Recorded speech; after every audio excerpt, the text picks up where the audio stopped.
My husband and I don't want kids. My mother-in-law is big into family in the traditional sense. She has been pushy with us about having kids since we got married. Literally the week after we got engaged, she started asking.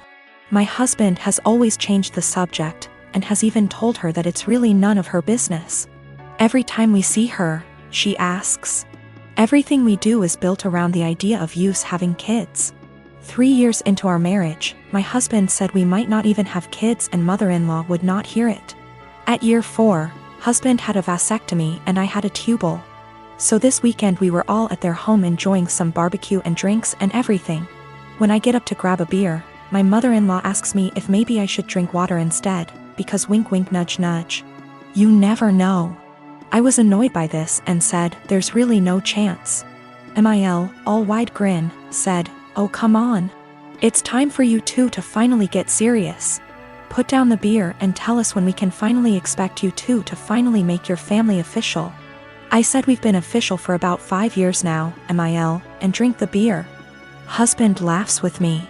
Mother-in-law gets more annoyed and says, you won't be real, last names, until you bless us with babies. Husband repeated. After about 15 minutes of the usual comments, I finally snapped and said, husband got snipped. I had my tubes tied. We're not having kids. You need to stop bringing it up. Period. Well, I thought I started WWII. She started crying and stormed off. Family looked at us with disgust and stormed off to comfort her. We left. Party kinda ended. The social media bullshit started shortly after. Vague posts, links about how motherhood is a woman's greatest calling, listicles about how unhappy childless women are, etc.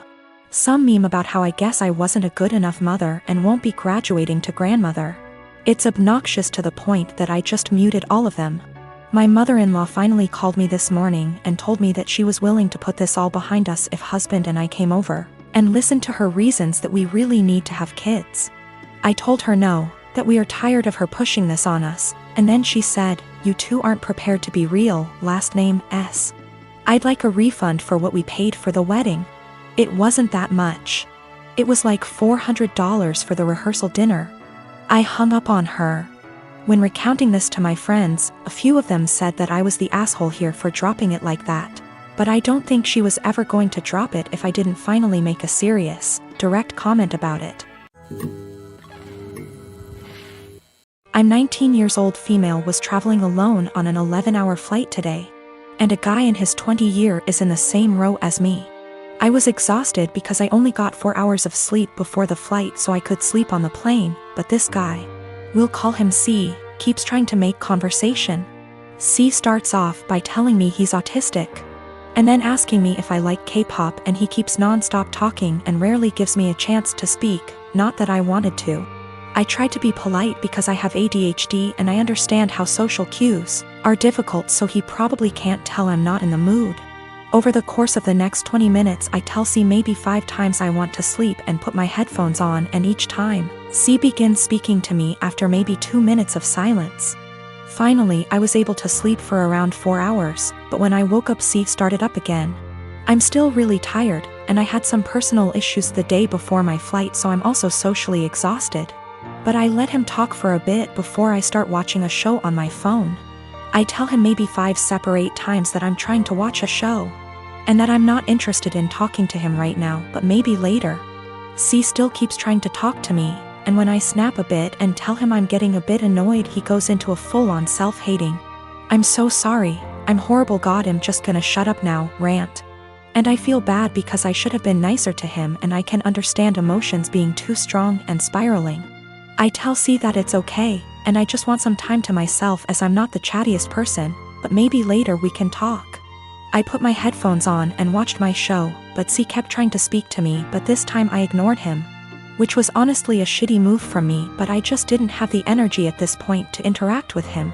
This was the wrong move, as he moved to get out of the row and stood in the aisle and began yelling at me. I didn't catch everything he said, but it was along the lines of, why can't women believe not all men are bad? Some men are on your side. I'm a nice guy, why are you ignoring me? He storms off to the bathroom, and I take that chance to ask a flight attendant if I can change my seat because he really freaked me out, And I didn't want to have a panic attack on a plane. The flight attendants were amazing and got my stuff and moved me far away from him. I feel like I'm TA because he does have autism and I could have been more patient maybe, and ignoring him was a shit thing to do.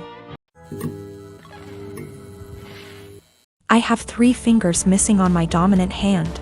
It's fine.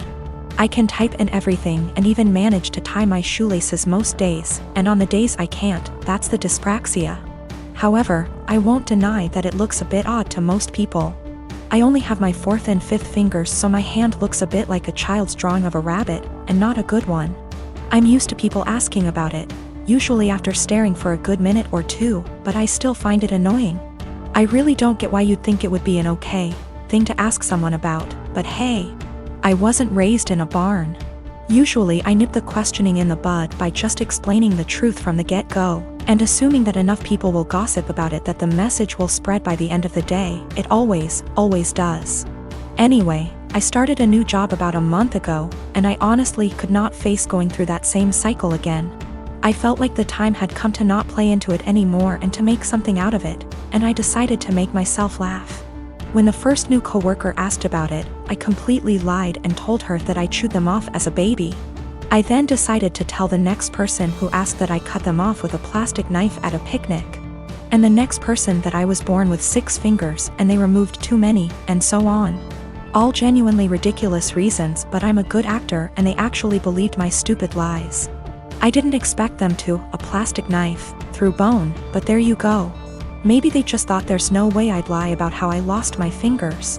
Within about 3 days, I learned that my coworkers had been arguing about the actual reason, and it seems like a lot of them now actively dislike me for lying to them.